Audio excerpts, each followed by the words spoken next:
Welcome in to the PHNX Suns VIP Lounge, brought to you by the DraftKings Sportsbook app, America's #1 sportsbook app. Your podcast and leave us a 5-star review. I'm Lindsey Smith here with Saul Bookman and Espo. Gerald Bourget will be joining us later.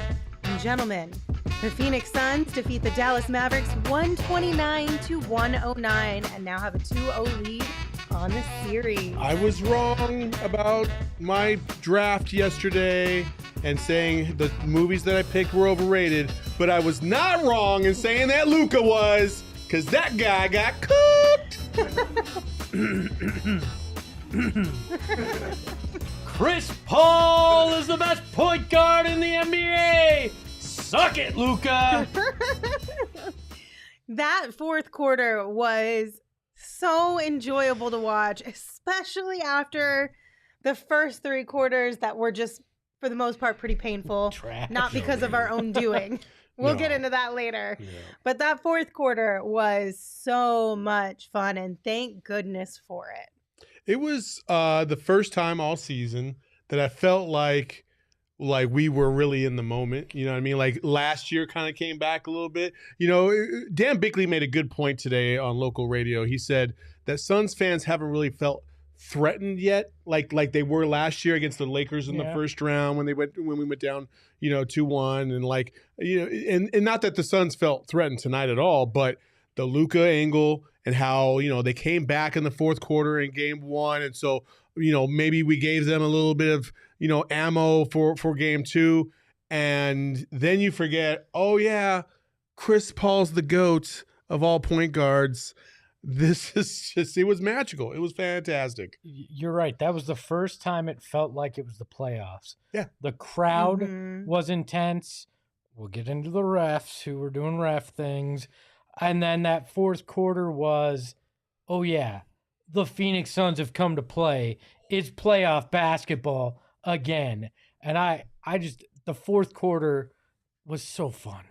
Was so much damn fun. And it was almost the exact opposite of last game. Right. It was the first three quarters the Suns were like, and the fourth quarter they went, all right, time to deliver that knockout blow. Well, it's because they were angry about the fourth quarter on Monday night. They had conversations about it yesterday and were like, yeah, we're not doing that again. If we had a good fourth quarter on Monday, it would have been a blowout just like it was tonight. So they came in with a vengeance and they got it done. Espo, take us to the bar. The people want to know what we're drinking. Let's go to the bar. We're drinking a blended pigeon with one Luka Doncic on the label. It sounds disgusting, but we'll drink it happily tonight. Oh, I will drink the blood of that pigeon for sure. Ew. I'm a pass. I mean, Ozzy Osbourne bit the head off a bat. Why that can't doesn't mean that we should do it too. It's a mythical. It doesn't mean it's that a we mythical should do it drink. too. It's not real. This is imaginary land. I'm not imagining that way. I'm sorry. Yeah. Well, the reason why we're drinking blended pigeon tonight is, as the Suns like to say in various ways, like when they find somebody that they want to go at, Shane, what are they? Pigeons?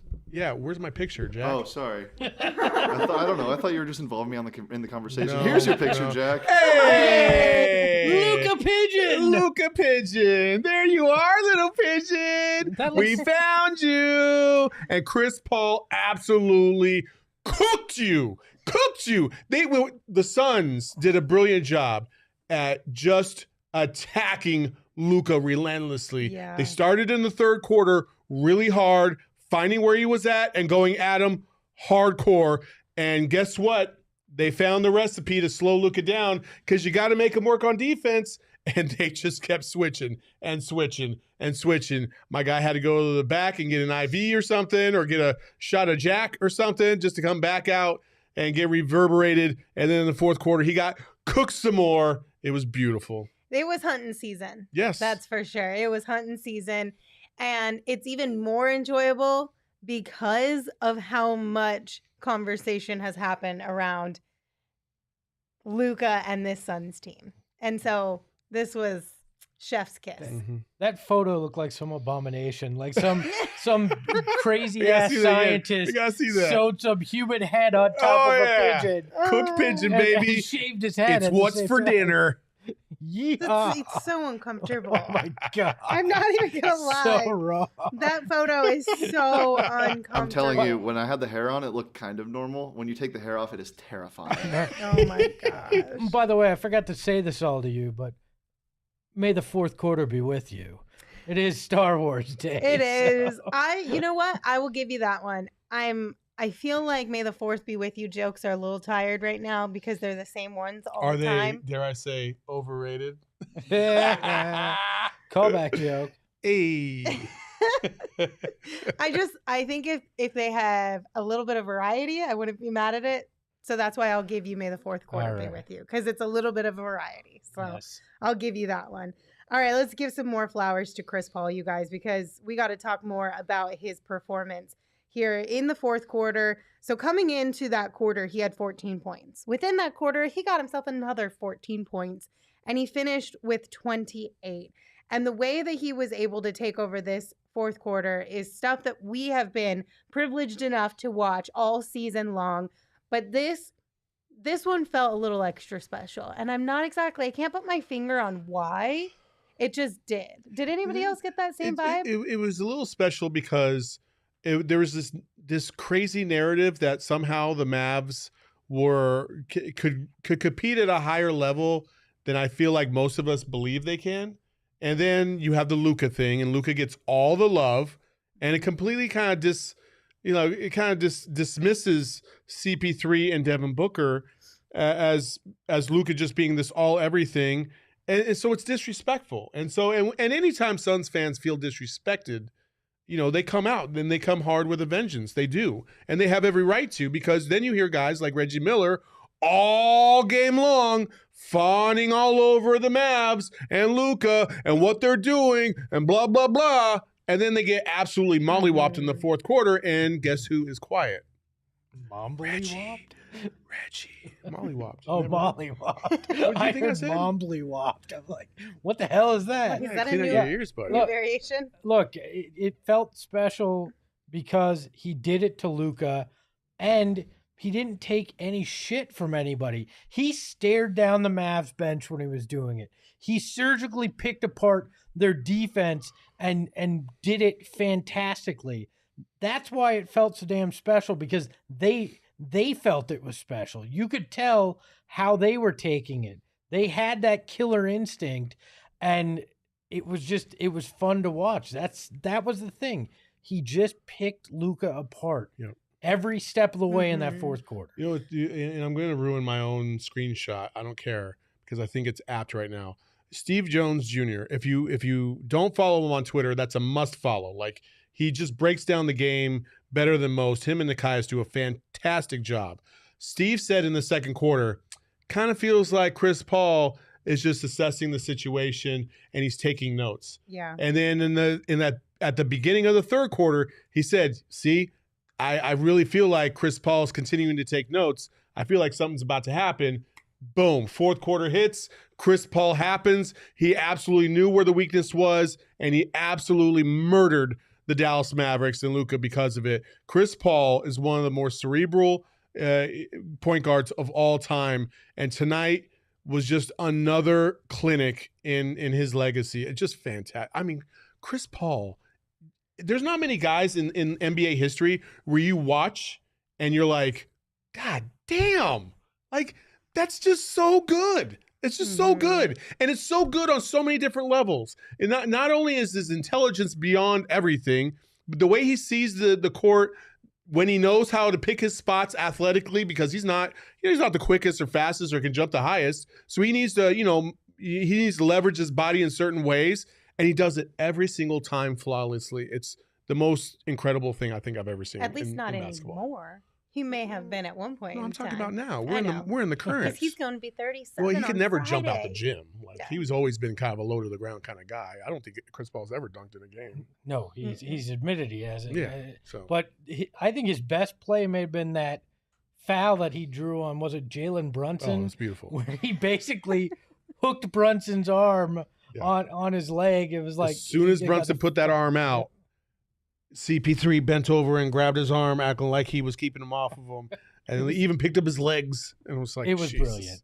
It was just brilliant. So funny, Chris Paul. I think you guys are kind of right, though. The reason why this one just feels a little extra special, I think it's because when you look at, I'm not going to pretend that Luka is not a phenomenal basketball player and isn't going to be great throughout his career. I think it's kind of one of those things where everyone's like wanting Chris to pass the torch almost. And it's like, let's pump the brakes here just for 5 seconds, okay? Because this is not like, we're not on a retirement parade here. Like, this isn't the last dance or whatever. Like, let's just pump the brakes. And I think that might be why, for me, it feels a little more special to have Chris Paul have moments like this against a guy like Luka. Is because it's just like, okay, this guy is the nickname point guard for a reason. Let's just give him a little bit more respect because he deserves it. Yeah, he's 37. He ain't dead. Yeah. He's coming. He's still got it left in the tank. He's not 37 yet. He's going to be 37 on Friday. Yeah, on his birthday. 2 days. He's on his birthday when we have game 3. Let's go. He's basically 37. He ain't dead yet, and he's coming. He's coming for you every time he gets a chance, but he's smart about it now. He conserves the energy, and he does it at the exact moment you need him to. Yes, and for all of those reasons, Chris Paul is going to be our DraftKings king of the game tonight. Again, he finished with 28 points, 6 rebounds, 8 assists. Congratulations, Chris Paul, on being named our DraftKings king of the game. Elite crown placement. Leah must be in the building. Heyo. Oh, I'm not taking this. If you look on the middle of his head, the crown is a little bit off. Right here, right there. Damn. So yeah, not gonna take it. Not gonna take the sugar coating. But is it though? Yes, it 100% is. We'll go pixel by pixel after the show. Damn, son. Shane, let Leah have this W. No, she always has W's, and I'm sick of my slander. Oh, I feel you, Shane. I feel you. Well, if you want to put some money down on who's got the better crown placement. Transition! Elite level has been reached. Download the DraftKings Sportsbook app right now because this week new customers can bet just $5 on any team to win and get $150 in free bets if they do. I don't know. Lindsey shook from all the excitement about it. And right now, all customers can place a same-game parlay with 3 or more legs and get a free bet back up to $25 if one leg does not hit. So download the DraftKings Sportsbook app right now. Use promo code PHNX. Bet $5 on any NBA team to win their game and get $150 in free bets if they do. That's promo code PHNX only at DraftKings Sportsbook. 21 and older only. Arizona only. Gambling problem? Call 1-800-NEXT-STEP. New customers only. Minimum $5 minimum deposit. Eligibility restrictions apply. See DraftKings.com/sportsbook for details. We got a super chat, you guys. Thank you, Ryan, for dropping a super chat. They said someone asked Nick Wright if CP3 is still shook. He looked pretty shook out there in the fourth quarter. He looked rattled. Yeah, I mean, I don't know how to recover. I've never seen anybody perform like that when being so rattled. Like, clearly the nerves have gotten to him. Did you guys see? You saw his tweets after this game, Yes. right? Like, sir. Trash. Sir. Straight trash, homie. Basically. Oh, go ahead. Basically, what he said was that this wasn't the fourth quarter he expected or something, or didn't go the way that they wanted it to. Now he's got to listen to Chris Broussard tomorrow morning. Yeah, all up in his ear. But then Luka's going to have the most important game of his career on Sunday, down 2-1. Yeah, just completely skipping over Friday, just giving Dallas the win for Friday. Because clearly you would want to. Like, sir. If we're talking about media, though, Can we talk about Reggie Miller's love affair? Wait, first, how good are the Suns? Oh, the Phoenix Suns are the best team in the series, the best team in the Western Conference, the best team in the NBA. Suck it, Reggie Miller! Amazing. That was good timing. Proud of you too. I'm totally with you. It was really disappointing, and I was yelling at Shane about this a minute ago before we went live, and I was like, I think it's just frustrating because it's not fair to one side of the fan base who is watching this game. It is one thing to have a little bit of a bias, to have somebody be your favorite team or your favorite player. That is totally fine. But when it gets to the point where you literally stop talking when the team that you are not rooting for takes over, like, that is egregious. Like, sir, you can't just stop talking. Your job is literally to talk. He can. And he did, Lindsey. Like, that's so frustrating. Look, the problem with it is there's no alternative. In the first round, you could go and watch Bally's if you wanted to. Have a home bent on your broadcast. Well, if you want to be 30 seconds behind the coverage. This is true. But at least you had that option, yeah, right? That's true. You have no recourse right now if you're watching this nationally. And I think it's a disservice that TNT keeps putting Reggie on these games because it's obvious his bent towards Luka. Next time, I'm out games 3 and 4. But if there is a game 5, I am counting every time that Reggie says Luka Magic in the game. I guarantee he says it over 20 times in a game. And then Chris Paul goes ham and he doesn't say crap about it. It's nuts. Yeah, I mean, that's just, they got to have a conversation with him about that. I mean, at least pretend to care about just the analysis of the game, since that is your role. Like, you're the color analyst. Yeah. Just add a little bit of that. Like, it can be very neutral. Yeah. Just add something. Just stop slobbering over Luka and tell us what's going on in the freaking basketball game. And that's what I wish Reggie Miller would have done better, because Reggie Miller knows, as a shooter in the league, and one of the best shooters of all time, like in Reggie Miller, we're like, well, I'm not going to discredit him on that, obviously. Oh, great player. But he knows, like, the hardest defenses to play against are often the ones that are just really physical with you. They close the space. There's not enough room to really maneuver so much. Guess what the Suns did in the second half? They started putting Mikal Bridges on Luka far more. They started catching up above the key at least 3 or 4 feet, so a little bit more 3-point line extended, and they were cutting off that gap so that way he couldn't use those step backs the way he was as much as he wanted to. And every time he seemingly got a step, there was help, and he had to kick out to his teammates. That's why Luka didn't have the second half anywhere close to what he had in the first half. The Suns did a fantastic job of cutting him off at the point of attack as much as possible. Mikal did a fantastic job. It's funny what happens when you put Mikal Bridges on, Luka. Well, I mean, you don't have to toot your own horn, Saul. I got you. You brought it up the other day. You asked the group on the show. I mean, he was setting you up to give him praise. He wants his damn flowers, Lindsey. I got you, Saul. I'm going to give you your flowers. Yee! You brought it up the other day on the show. You asked the question, should it be a team effort for the Suns to tackle Luka, or should it just be one specific person, a.k.a. Mikal Bridges? And I believe all three of us, outside of you, while we understood how beneficial it could be with Mikal, we each individually had a different reason as to why we think it should be a team effort. But to your credit, the minute that it was majority Mikal was also the minute that Luka slowed way down. Yeah, absolutely. I mean, it was a team effort. Like, I think there was a little bit of a balance of all of us being right? But Mikal was the point of attack. He was the center person for that, to initiate that defense. And then everybody else kind of helped off. I mean, listen, you can't have Mikal guarding Luka predominantly unless your rotations are solid and your switches are solid to enable Mikal to recover to get back on Luka when they do try to set the screens and switch. So I really liked what the Suns did overall tonight, and I feel like this is what you're going to see for the rest of the series to slow Luka down. Yeah, Luka had turnovers, minus 28, in the game, and a lot of that had to do with Mikal, and you're right. I wish Reggie had kind of broken that down because he faced those kind of defenses over the years.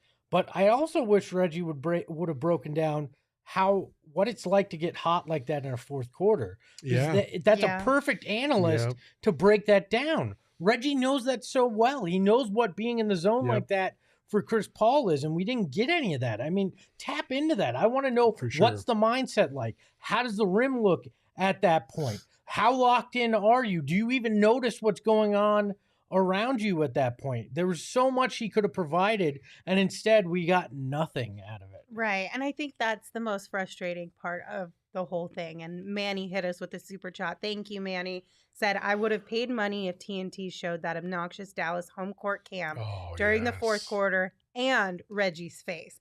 Makes winning all the sweeter, though. I mean, that is a fantastic point, Espo. Like, there's very few players in the NBA that really understand what it feels like to take over a game in an NBA playoff game in the fourth quarter. And Reggie Miller is one of those guys. He did it against the Knicks multiple times, and he did it in a hostile environment multiple times. Like, I would have loved for him to explain, like, what the mentality is for a guy like Chris Paul when he finds out he's got cooked chicken right in front of him. You know what I mean? Like, he just knows, oh, yeah, this is it. He has the platform to be like a JJ Redick or even like a Draymond Green, like we saw during the All-Star game, right? He has the platform to be able to give us those insights that only former players can truly give us. And it's just a wasted opportunity. Yeah, so I don't need the fawning or the platitudes. Yeah. I want the insight. Like, if you're there, give me it. Like, that's what your whole point of being an analyst as a former player is, being able to provide us something we can't see with our own eyes, that we don't understand because we haven't been in that locker room. We haven't been in that huddle. And I can understand that Luka made shots without you fawning all over it and letting me know that. At the very least, give it 50-50. If you want to fawn over Luka half the time, that's fine. But if you want to actually break down the game the other half, that's great too. So 2 things. Number 1, shout out to Josh Stone, because he was at the game tonight wearing that PHNX gear. It was super sexy. That's awesome. That was awesome. He's one of our NIL guys, one of our PHNX athletes. So shout out to him. Also, CJ McCallum on Twitter right now saying, damn, this Suns team is really good. Don't feel as bad watching CP and them cook someone else. Bro, you stole my screenshot. You bastard. Was that a screenshot? I'm the only one that doesn't have a screenshot that wasn't talked about. It's okay. I'll look on Twitter. I'll come up with another one. That was a screenshot. But that is a great tweet. Okay. I mean, while we're talking about it, you want to get into screenshots? Sure. We may as well, right? As well, yeah. Y'all ready for some screenshots presented by Arizona Department of Health Services? Oh, there's Josh Stone on the screen. Yay, top left. Oh, top left. There he is. COVID-19 vaccines are free for everyone 5 and older. Those 12 and older are also now eligible for a booster. Visit azhealth.gov for a location near you. Here are our screenshots. We'll start with CJ McCollum's tweet that Saul just mentioned to us. He said, damn, this Suns team is really good. Don't feel as bad watching CP and them cook someone else. Well, is there an echo? Do you want to read what else he said? Yeah, because he had another one, right? Yeah. There you go. He said, sheesh, book. They just taking turns. Hurts my heart to watch this time to put Jacoby to sleep. Blessings. I love when athletes of other teams, especially obviously CJ, has to feel some type of way. He's still probably going through it a little bit because the Suns knocked them out of the playoffs. But I love when athletes from other teams can give credit where credit is due. I said CJ McCollum. Did I not say that right? What'd you say? Everybody's like, can Saul say CJ's name again? Somebody else said it too, and I was like, all right. I think it's McCollum. Yeah, that's what I said. It's McCollum. Yeah. Do we say it differently? Did I say something else? Did I say McCallum? I don't know. Maybe. Maybe it sound like I said McCallum? I don't Maybe. know. McCallum. Look, misery loves company, and that's what CJ's doing right there. He's just saying, welcome. There's a club of all of us, and Luka, you can come join us now. Yeah. You're one of us. Love that. All eyes on... As many eyes and as many people talking about the Suns as possible, I'm all for. Yep. So that's good. So apparently you did say McCallum. That's what everyone's saying anyway. But, okay. McCollum. Yeah, that's what I said. Call. But it's like Cole. But they said not Collum. Yeah, it's not Cal. Like. I know, it's Call. Cole. McCollum. This is like awesome. A so U. this is great like podcasting, a U, right? everyone. Cole or Call? Like a U, like Lindsey, right? Lindsey, like Hey, This is so stupid. Now I don't know. Saul, now you got me in my head. What? Can we make fun of Jacob really fast? Yeah, Yeah. sure. Saying, no Espo, no echo. Audio working great. Jacob, that was a joke. Oh, my God. Jacob. Okay, my What's your Love you, screenshot. Jacob. My screenshot is this beauty right here. Yeah, this is what I referenced earlier, where it says that I can't read that. Fuck, it's too far away. He said Chris Paul's just gathering information. Yeah, This is basically that's the tweet gist you of read it. earlier. Said There I'm you go. jotting it down. Seen this movie before. Feels like Chris Paul is data collecting for late in this one. Yep. Hey, There it would is. you guys like to see something we haven't talked about? There we go. Let's do There you go. that. Let's get to that. All right. Here's mine. It's Luka Doncic dapping the ref, fist bumping the ref here Ooh. early in the game, and it caught some attention online. Let's just say that, because there was more. At one point, there was more than a foul a minute in this game. Oh It my was insane, gosh. and the Suns took the brunt of it for a while there. But what did we wind up with? We wound up What with the flip in the chat said 54 fouls, new NBA single game record. yeah. Well, and the average fouls in a game, 39. That's There were actually 30 tall. in the first half. Like this was the refs trying to take the show on, right? Be the center of attention in this game, and it was pretty atrocious. It made the first 3 quarters of this game almost unwatchable. It pretty much was. It wasn't unwatchable, but it was unenjoyable. Yeah, Like you could that's absolutely true. say like this, it was not fun to watch the first 2 quarters of this game whatsoever. It was just like start, stop, start, stop. It was like learning how to drive stick shift. Like it was so awful. Like, look, the Suns had 4 guys with 4 fouls or more tonight. Mhm. DeAndre Ayton, Cam Johnson, JaVale McGee, and Devin Booker all had 4 or more fouls. That's insane. If you looked at this game and told me that DeAndre Ayton would only have 9 points and 6 shots total. on 6 shots total, I would have absolutely thought the Suns lost this game. Yeah. Like the Mavericks have found the secret sauce somehow, some way, but that is not what happened. What'd the FBI in the chat say? Seriously. Did someone say hack? Hey, no ops in the chat, guys. You know who that is? It's probably Narc. Sean. No. FBI, I like that. Honestly, I think the worst part about it is I don't know which one's worse. I feel like it's definitely worse when it's one-sided, but it was worse to watch when it was on both sides because it just was never ending. I swear there was like 40 offensive fouls in this game. Yeah. Like it was insanity how many they were calling. And then, DA gets that flagrant one, and I know he lifted the elbow, but even that seemed weak. I'm kind of over some of those calls, man. for Yeah, I real. agree. I feel like there's more flagrant ones in this playoffs than we've seen in a very long time. Just seems like the refs are very much trying to control what's going on, trying to prevent things from getting out of hand, but in turn are too heavy-handed on the whistle right now. Yeah, and it ruins the flow of a game. Like Yeah.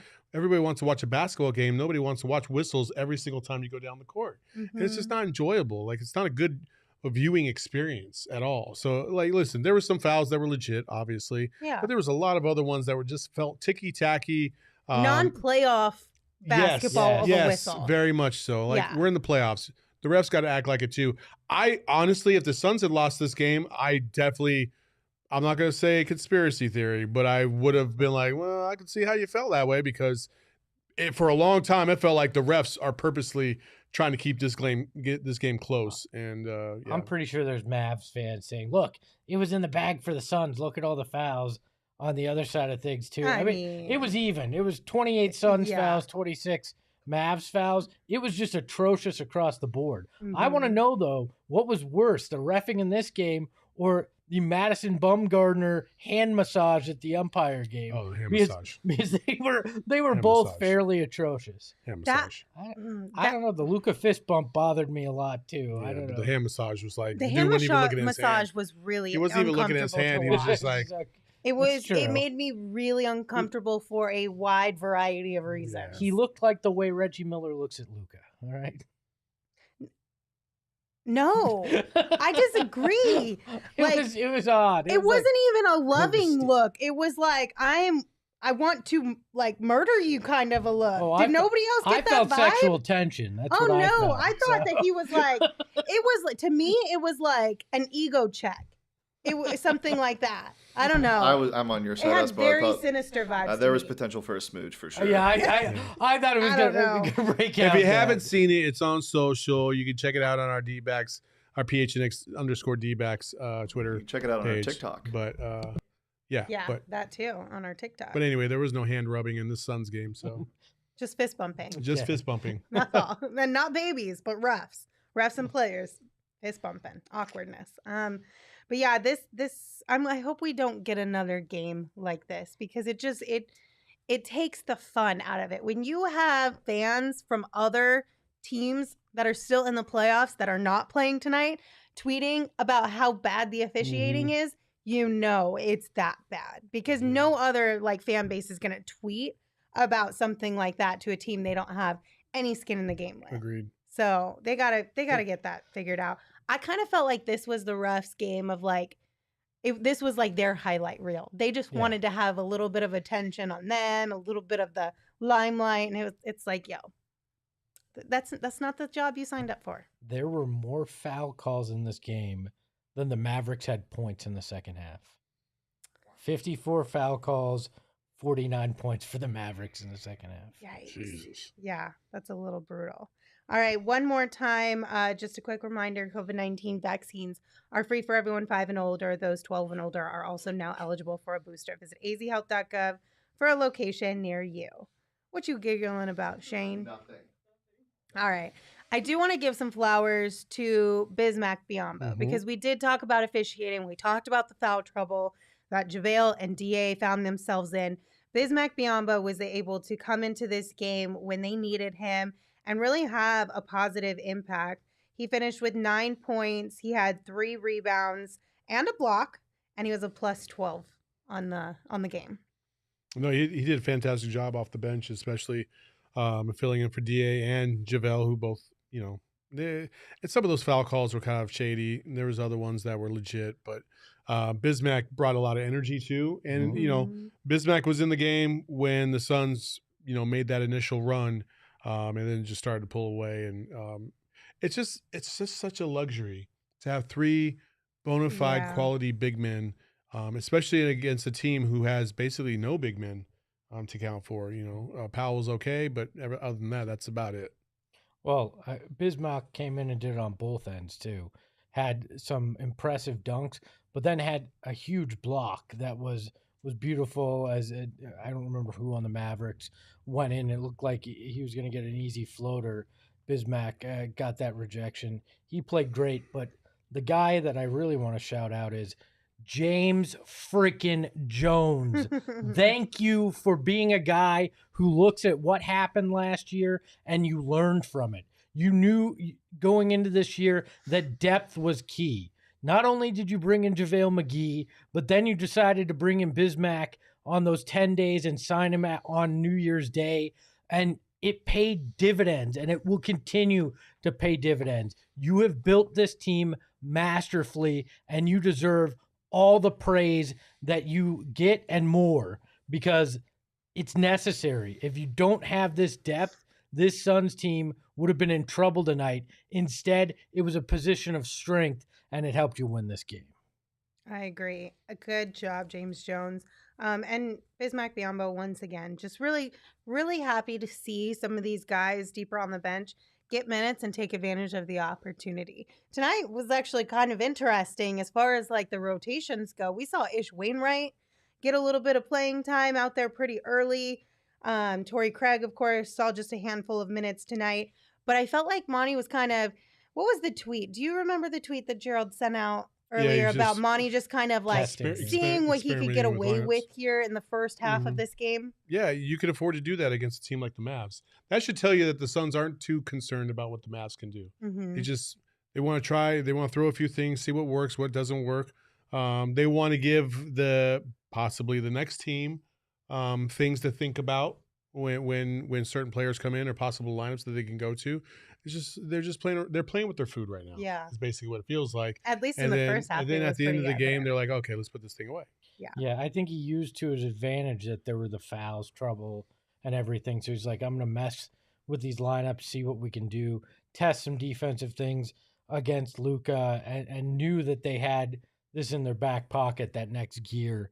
And I'm perfectly fine with it. Ish Wainwright got some minutes tonight, trying to see if he could do anything. Like, I love that Monty wasn't afraid, because last series I feel like he was too unwilling to test things and change things up a little bit. And this series, he's going at it and trying to figure out what he can get away with. I also think that styles dictate what you can do rotation wise and how much rope you have to play with those kind of things. Against the Pelicans, I don't think Monty ever felt comfortable enough to be able to experiment the way he is experimenting now, because I genuinely feel like the Suns were like, hey man, we can't fuck around with this team, because we could lose and be upset in the first round if we don't take care of business.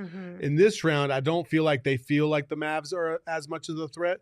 That's why you get a little bit more rope to play with, and you try different things and see how it works, and then you move on.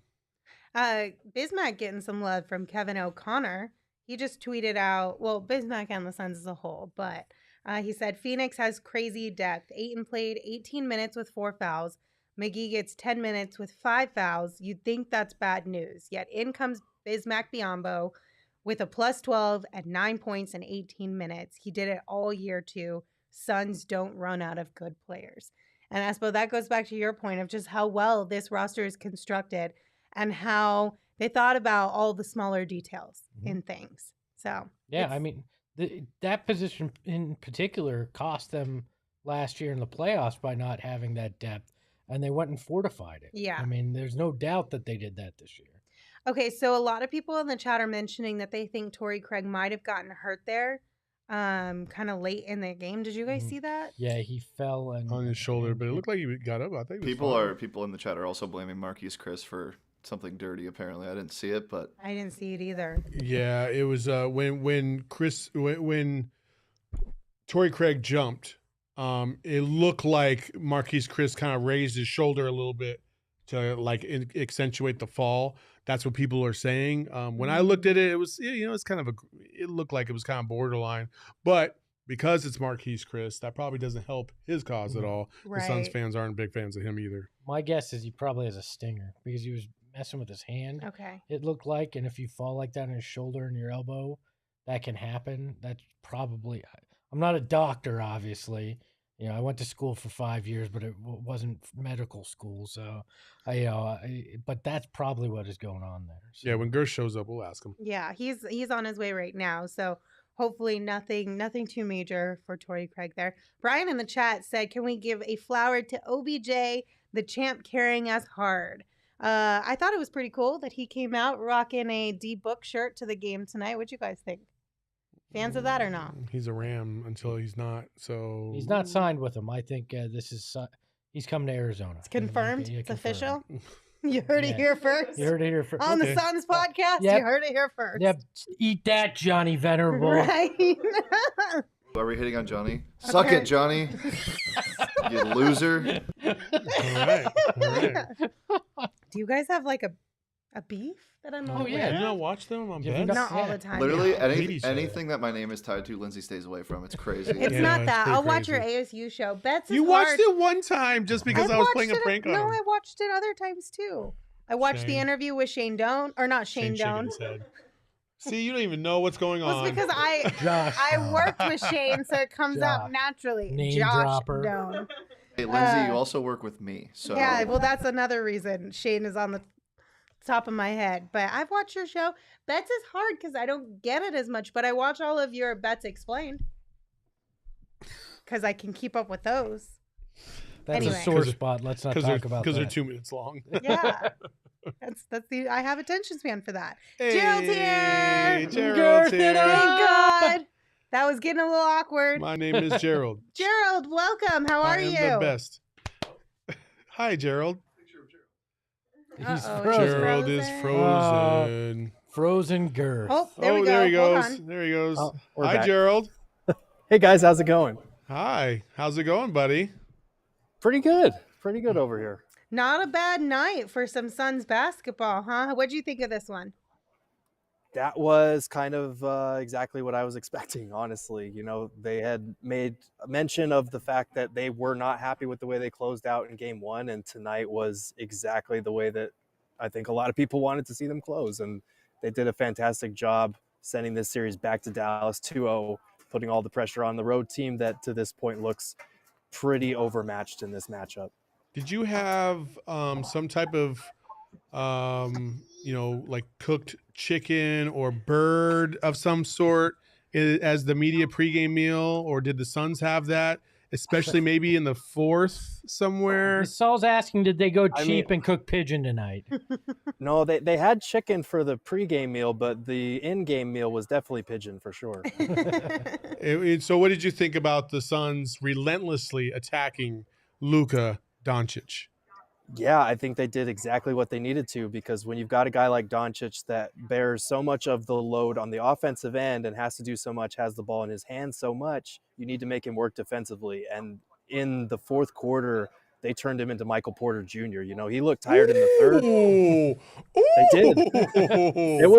It was that level of like bullying and targeting on a consistent basis. Like you saw Chris Paul, who's about to turn 37 in 2 days, drive right past him multiple times. Like they were very intentional about it. I actually asked Chris about, I tried to dress it up a little bit, and I asked, how important is it to make a guy like that work on the defensive end by putting him through a lot of actions and going at him. And he just Devin Booker was smirking because he knew what the question was actually trying to ask. And Chris Paul basically said, he dodged the question. He basically said, we're just playing to win the game, just reading and reacting. That's all we're doing. He said, we still got 2 games to go. So he's clearly on a high alert for not giving his opponent any bulletin board material. But yeah, you knew that they were very methodical in the way that they were targeting him. They knew exactly what they were doing, and they did it really well tonight. Look, Reggie Bullock, we've been told that's how we're supposed to pronounce it. He had some quotes after game one about crowd noise, and TNT said they put that on the Jumbotron, his quote. How loud was it out there tonight? I'm guessing they took that personally. It got pretty loud. It's still, I will say that, like, I feel like this time last year, the seats were more full, closer to tip-off than they have been this year. And I still think there's another gear that this fan base can reach based on what we saw last year. But it was very loud. I'm not trying to, like, take shots at Suns fans or anything. The one thing I will say, I agree with the Suns Twitter account, though. Yeah. We've got to kill the Suns in 4chans. We're tempting fate. We should have learned our lesson last year. Like, just if it's if the clock is winding down and the Suns are up 3-0 in a series and they're going to win game 4, go for it. But like, you know what I think? Sorry, go ahead. No, I was just going to say, but other than that, we should table that for when game 4 is in hand and then go from there. I think what it is, and I'm just speculating, and I'm sort of throwing a little bit of shade here. I think what it is it's the section of the fan base that only comes out for the playoffs. The casuals. That doesn't realize that is no longer a thing, but they're in the building and they're like, oh, well, we did this the last time I showed up for a game in the playoffs, and I didn't watch any of this throughout the season, so we're just going to do it again without realizing that, like, hey, yo, like, that's not a thing anymore. Yeah, I agree. It needs to be done. Sacrifice it to the basketball gods. Maybe even the Suns and 4 guy too. Look, I mean, I get it, because like last year, it felt like it had this air of inevitability, especially in that Denver series, and like it was the quintessential moment of that Denver series, if we're being honest. But like at the same time, it's gotten really cringeworthy since then, especially since they weren't able to bring home the title. Like, just let's leave that in the past. It was a really fun thing that happened, a really cool moment, but like let's move on. Now we're going about our business. We are the title favorite this year. Like, let's act like it a little bit. Right, like we don't call Devin like Bubble Book anymore. right? Like that was something like that was left in there. Maybe Kendall does. I said we. Wow. What's that They're even like mean? the I bubble don't even know what that suns. even means. Why are they saying wow, Gerald? I don't know. Gerald, can you come help me, please? I got you nothing said for you it. on that. I don't even know what I mean. We're well aware. Whatever. Let's move on. Gerald, what did Monty say about this one? Yeah, I think he was very pleased with the way that they closed it out compared to game one. He had a lot of praise for obviously Chris's ability to close. He said, the same old thing about like, I don't know how he does it. I don't know why he does it, but we're grateful for it. We don't take it for granted. And he mentioned, Bismack Biyombo being able to come in there with the Suns in a little bit of a pinch because, they were still up in that game, but DA and JaVale McGee both had foul trouble.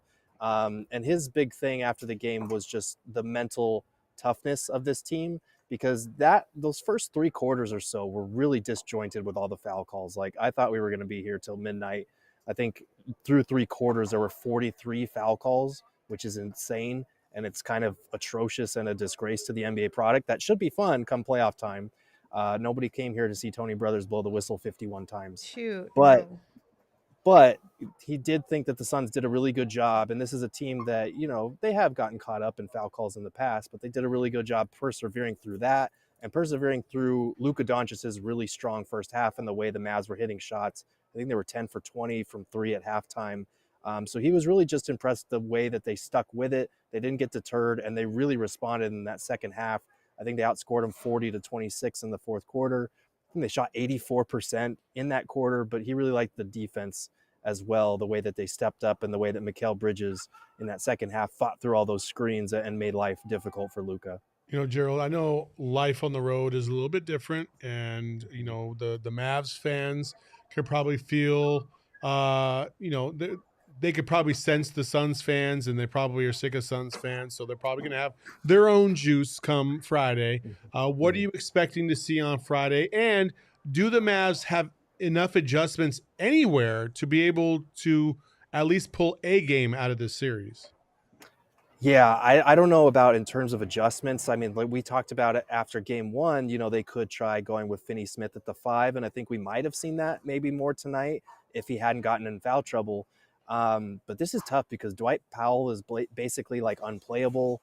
Maxi Kleber wasn't hitting a ton of threes tonight. Tonight was Davis Bertans, and it's kind of incredible that they won the non-Luka minutes in that first half.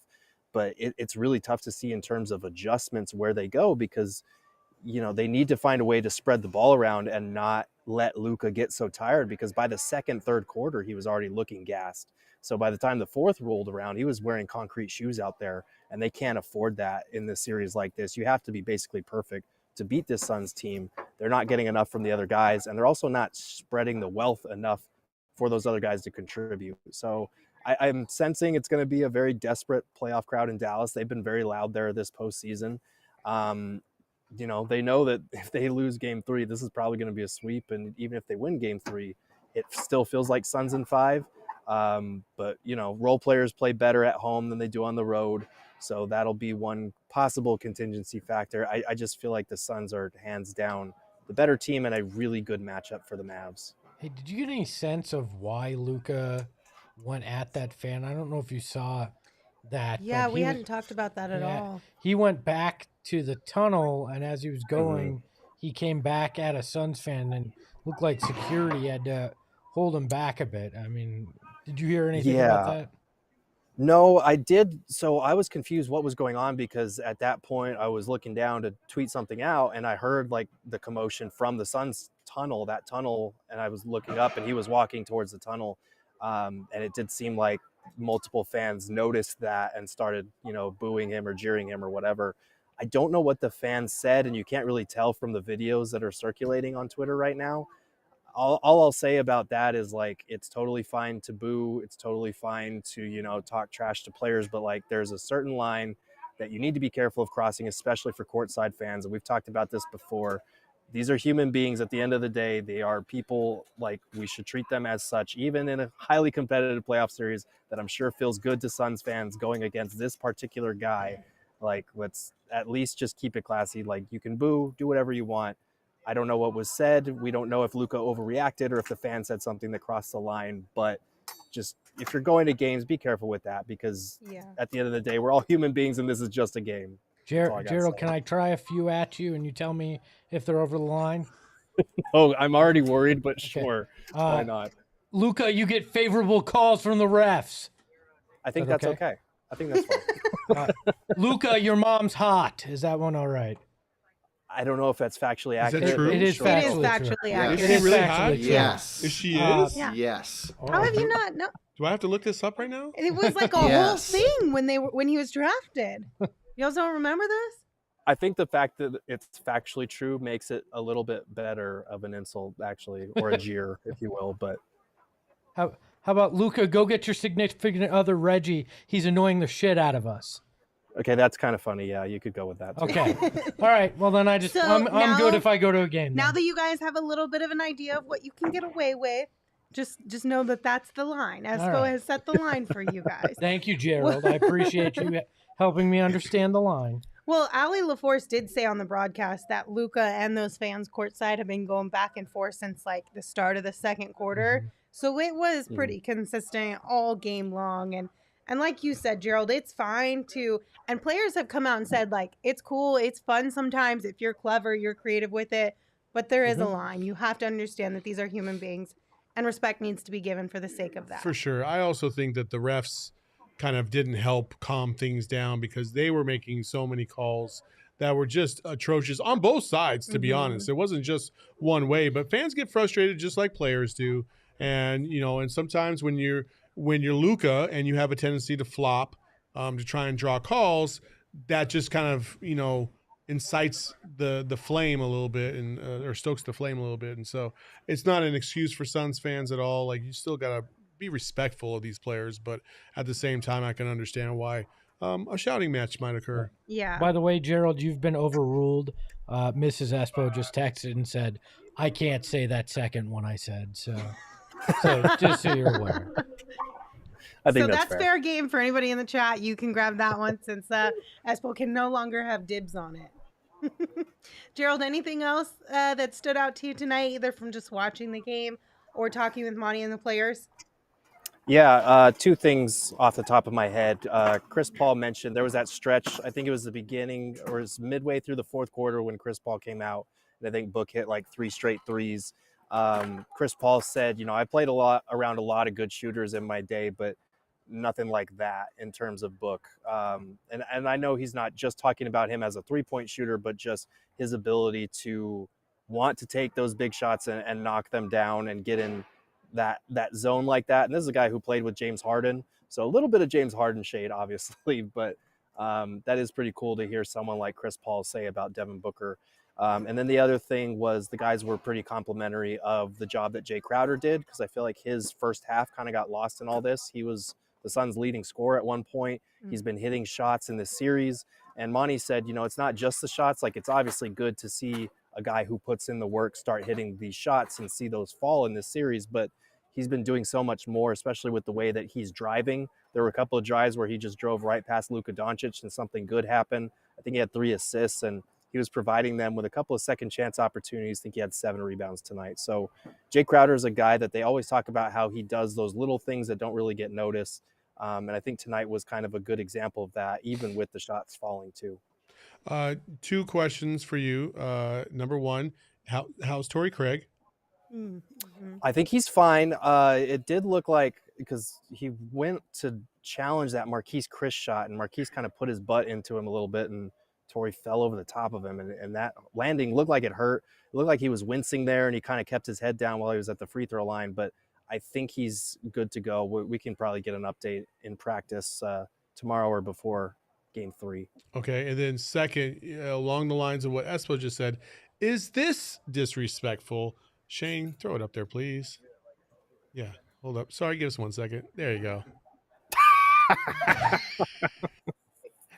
Is that too much? No, because that's what he was tonight. Like, it's factual. If Gerald says it is not offensive, then it is not offensive. We carry on. Thank you, sir. Absolutely. Gerald, do you want me to tell you the good news now or tomorrow? I kind of want good news now. The poll on Twitter for our overrated movies is finally done. It's official. You want to know the results? Okay, I'm gonna guess Lindsey with like 32%, me with like 27, and then Saul and Espo split the difference. No, I'm dead last. It was pretty close. I had 33.8. You had 29.5. Espo had 21.9, and Saul had 14.8. Yep. Oof. Good job, Gerald. It was we rough. called it. So you can go away now, Gerald. They hate us because they ain't us, Lindsey. Exactly. Oh, Jesus Christ, you too. Gerald, I'm glad I got you on my team. Oh, my gosh. Jersey in real life. Here we go. All right, Gerald, we'll see you.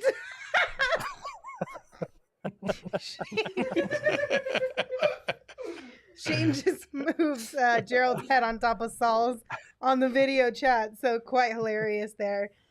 Gerald, thank you so much for joining us and providing all the updates tonight. We'll see you tomorrow. Absolutely. See you guys. Bye. Don't forget, go phnx.com for all of Gerald's amazing articles. He'll be sharing more on what he heard from Monty and the players and what he observed of the game tonight. So check it out and become a member if you have not already. All right, gentlemen. Any final thoughts before we round this one out? Oh, super chat time. Oh, God. Uh-oh, the missus coming in hot. Let's go. Go ahead, Espo. I have to read it? Yeah. No, I can't see it. You got to read it, Espo. I seriously can't. Esperados. Thanks for letting me steal your guy the next 2 games. Shall I have him join me in the chat with or without OGs? While we're gone, go Suns, but not in 4. $19.99 out of my bank account. So. Thanks for the super chat, Tracy. Thank you, Tracy. We appreciate you. I'm Happy sorry. Birthday. I'm sorry. Happy birthday. Happy 30th birthday. Yeah, Espo won't be joining us for the next few days because he's going to celebrate Tracy's birthday with her. So happy early birthday. Hope you guys have a lot of fun. We will try. Hopefully there's a sweep and we get some time off. No, you do. Yeah, you we'll have fun. You have to have a good time with Tracy. What's wrong with you, Espo?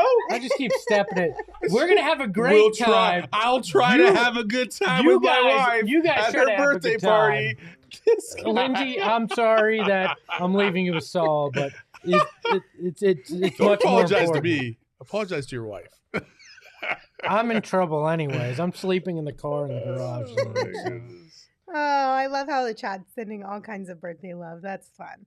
All right, gentlemen, let's round out the show. Shane has a few things for us tonight. Go, Shane. You better bring it like you never brought it before. All right. So we have a quote of the night tonight, and I wanted to play a little game with the chat. This is Lindsey's quote. She said, "Oh no, he's in the game?" Quote, Lindsey Smith. So chat, really fast. Who do you think she was talking about in the game in general? Yeah. Somebody on the Suns or somebody on the Mavericks, and what specific player? So while you guys make your guesses in the chat, I'm going to tell you about OG's brand since Tracy brought it up. Espo, you guys might be having a little extra fun this birthday weekend while you guys are celebrating with our friends over at OG's, who just announced that they have their new mini OG's 3 milligram microdose options now. Ooh. For those who might not be wanting to dive right into the regular 10 milligram, or, if you just like a little bit instead of a whole lot. Or if you want 9 milligrams and it's just too tough to cut that little sliver off, you can have 3 of the microdose. Exactly. See, math. So if you guys want to try some of the amazingly delicious varieties of flavors that OG's Brands has to offer, go to ogsbrands.com. That's OGEEZ brands.com to find OG's near you, or head on over to Zen Leaf locations now through May 11th, where you can pick up those mini microdose options. I can tell you this.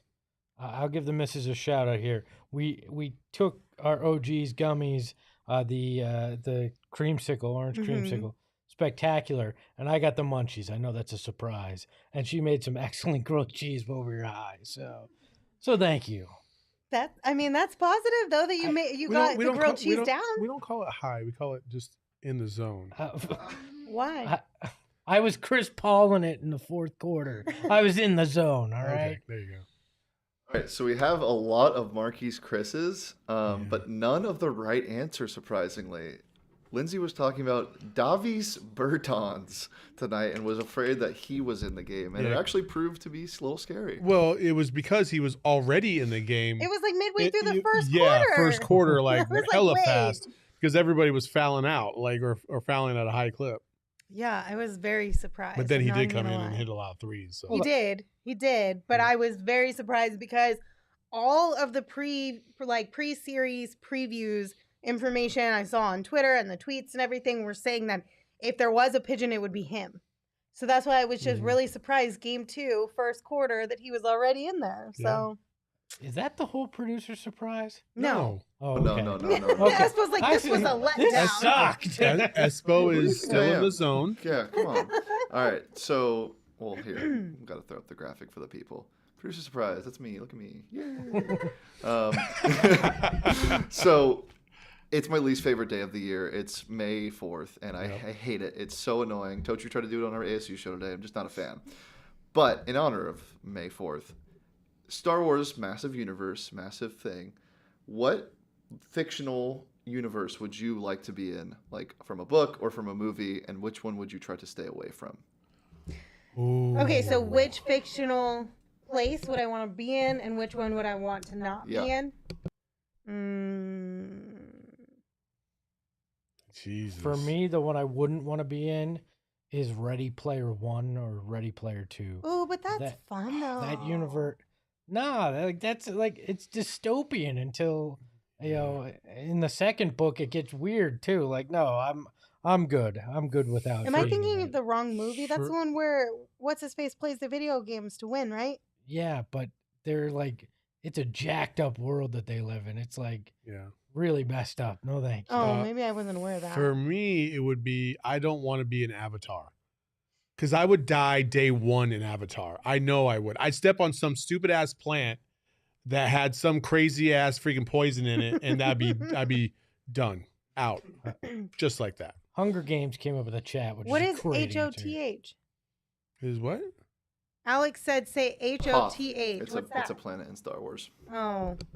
Sorry, Alex. HOTH, Let you down. It's a cold planet. It's cold? Yeah. Oh, well, then That's I can wear my beanie. That's where they have the big monster thing. I know Leah said I would want to be in Harry Potter. Probably. I know that's basic, but I feel you, Leah. Like, magic would be so fun. If I had magic powers, I would be a bad Hermione. Do you know what I mean? Isn't that what you are like now? like a villain Hermione. So you would be like a villain Hermione is what I'm you'd saying. be in like Slytherin is what you would be. Yeah, but I would want to have like put in all the work and knowledge that she was able to gain, but I wouldn't be as like on the up and rule following. I'm telling you, people think that like Lindsey is like this sweetheart and she has an evil side. That's but only in an alternative universe that is fictional. You mean the one when we turned off the camera?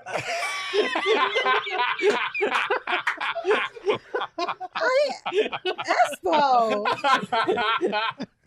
Oh my god. It's funny because it's true. Look, I think I would want. This is gonna sound lame, but I think Back to the Future would be a cool universe to be in. You just literally want to go back in time then? Yes, I would love to have access to a time machine and go check things out. You know where I was going to go with that. Yeah, I know you're going to say, well, what, you want to make out with your mom in the past? Yeah, I know exactly what Saul was going to say. That's exactly what asshole. That's the first thing you thought about. Honestly, if I was going to live in a fictional world, I would hella roll with a gremlin. The gremlin? Yes. Hell yeah! Don't feed him because after I'm not gonna feed him. No. I'm not gonna break all the rules. No, not the gremlins. What is it? Mogwais or whatever? Yeah, Mogwai. Yeah, definitely. Hell yeah! What is this? Oh, Gizmo. Oh, Gizmo. Oh, well, I didn't know. What did you say? They're called Mogwais. That's what. That's what Gizmo's that. Before called. they turn into gremlins. Yeah. Okay, I only knew it as Gremlins and Gizmo. Yeah. Top 5 guilty pleasure movie, Gremlins.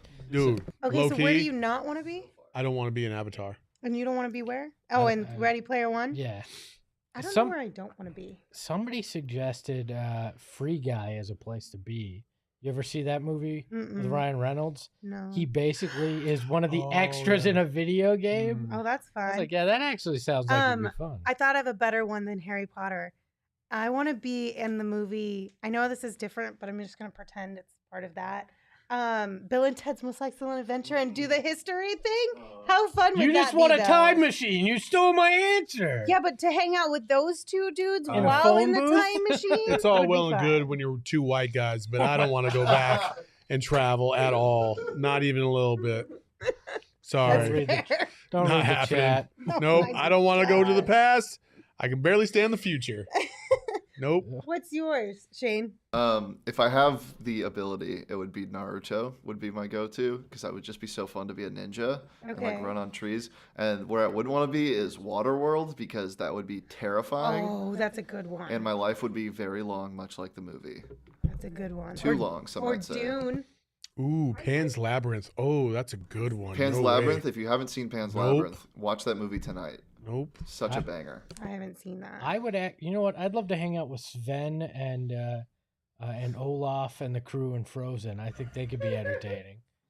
I mean, it could be. I'm not if we're gonna die. It's a we're Disney going, If we're going to universe, like so- mythical things, then I would love to live in Willy Wonka's Chocolate Factory. Wait, I need The to- original. that's a I need to Not the- mention one that people haven't said to not be in is Marvel because 50% of the population got snapped. You don't That's want true. to. Yeah, but they That's came true. back. Yeah, but they it messed I would- everything up. I'd love 5 years off. Like, I mean, that's what happened. They got 5 years of rest and came back. It sounds like a great deal. That's why I don't think I've ever related to you more. I was just about to say, Lindsay taking a 5-year nap would be God. beautiful for her. That's hilarious. Oh my gosh. That was a good one. I like that one. Fictional worlds would be so fun to be able to bounce in. That'd be so fun. I'd love to live in Luka's world because apparently you can walk on water there. That'd be nice. It must be nice to get flowers all the time, no matter what you do. All right. Thank you guys for tuning in. We appreciate you. We have a brief schedule change for tomorrow. Yes. So instead of being live at our normal 2 p.m. hour, we're going to be live at 11:30 a.m. So I know that's a little bit of a time difference for everyone, but just make sure you turn on notifications or put it in your calendar.